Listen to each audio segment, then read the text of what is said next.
एक छोटे से शहर में एक साधारण लड़का राहुल हर शाम कॉलेज के बाद स्टेशन के पास की चाय की दुकान पर चाय पीने जाता था। वहीं एक दिन उसकी नजर एक लड़की साक्षी पर पड़ी जो पहली बार वहां आई थी। साक्षी की आंखों में कुछ अलग बात थी, शांत, गहरी और कुछ कहती हुई।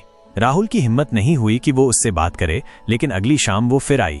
धीरे धीरे दोनों की नजरें मिलने लगीं। एक दिन राहुल ने 2 चाय मंगवाई और एक कप साक्षी की ओर बढ़ाया। साक्षी मुस्कुराई और चाय ले ली। वहीं से शुरुआत हुई उनकी छोटी सी प्रेम कहानी की। हर दिन की मुलाकात, चाय के साथ कुछ बातें, कुछ हंसी मजाक, दोनों को एक दूसरे की आदत सी हो गई।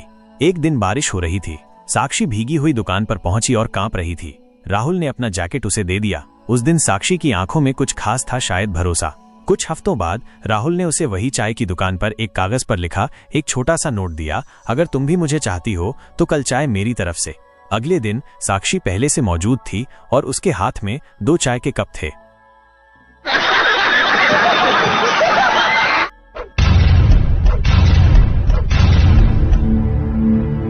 निशा एक साधारण लड़की थी जो अपने छोटे से गांव में अपने परिवार के साथ रहती थी।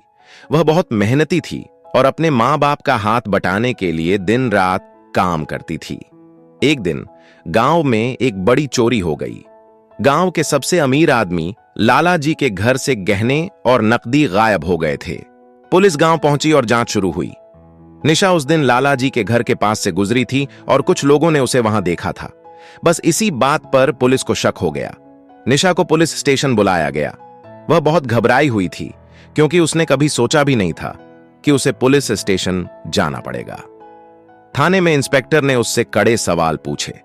निशा ने पूरी सच्चाई बताई कि वह वहां क्यों थी, लेकिन इंस्पेक्टर को उसकी बात पर यकीन नहीं हुआ। उन्होंने उस पर चोरी का इल्जाम लगा दिया और उसे हिरासत में ले लिया। निशा रोने लगी। उसने बार बार कहा कि वह बेकसूर है, लेकिन किसी ने उसकी बात नहीं सुनी। गांव में यह खबर आग की तरह फैल गई। सब हैरान थे कि निशा जैसी सीधी सादी लड़की चोरी कैसे कर सकती है। निशा के मां बाप बहुत परेशान थे। वे जानते थे कि उनकी बेटी ऐसी नहीं है। अगले दिन गांव का एक बूढ़ा आदमी रामू काका, जो लाला जी के खेत में काम करता था, थाने पहुंचा। उसने बताया कि उसने चोरी वाले दिन लाला जी के भतीजे मोहन को रात में घर से निकलते देखा था।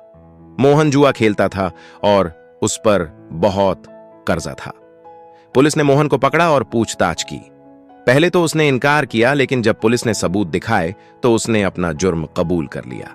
मोहन ने बताया कि उसे पैसों की सख्त जरूरत थी, इसलिए उसने चोरी की। निशा को तुरंत छोड़ दिया गया। वह घर लौटी तो पूरे गांव ने उसका स्वागत किया।